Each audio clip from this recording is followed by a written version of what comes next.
Central Calamba at Central Street tumawag sa 433-0075 o sa 0926-353-351 o TPS at visitahin ang aking Facebook page, Hatch Kitchen. Hatch Kitchen, baked to the lighter days. Sa sustansya at ito sa mga pinsan dapat ang mga buwan bigat. Bawas sa ordinary lunch ni Sir Tino Record. Vitamin C sodium ascorbate at Vitamin Smiling sa sandala para sa kausulan switch sa ESL at buwan na itawid ang kahit na ang ang pinagdadaan nyo. Magpapinaw, naman na, go for it, go for it. With EXL, may buhay sa mapabuhay. Ayos sa Santon Plus Herbal Capsule.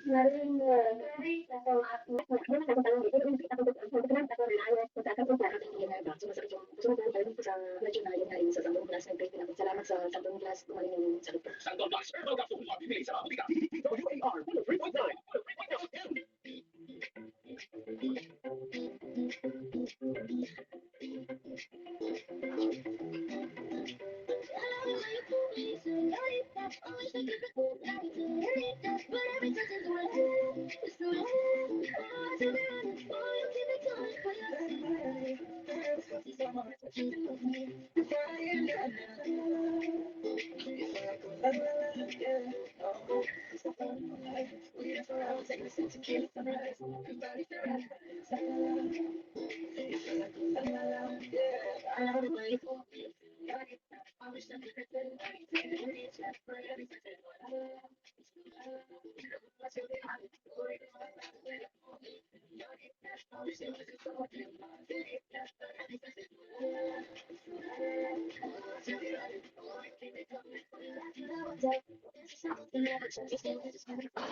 103.9. Lingkong buke ng bagyo ang bahagi ng Visayas at kasama po tayo dito po sa Palawan mga kasama. Wag naman sana.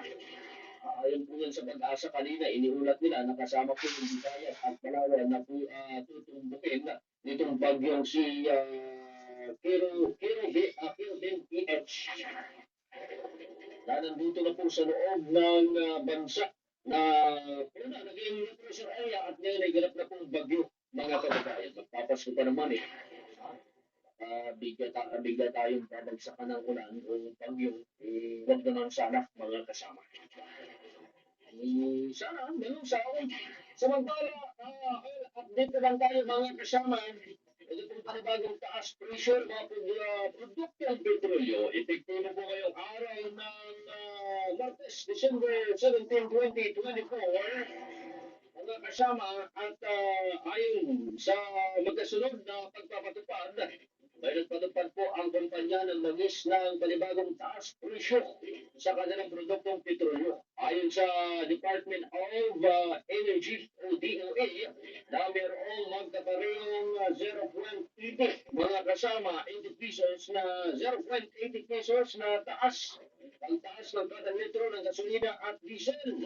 Habang sa kerosene naman ay tumaas naman ng 0.10 pesos sa kada litro mga kasama. Ibig sabihin, centavos lang.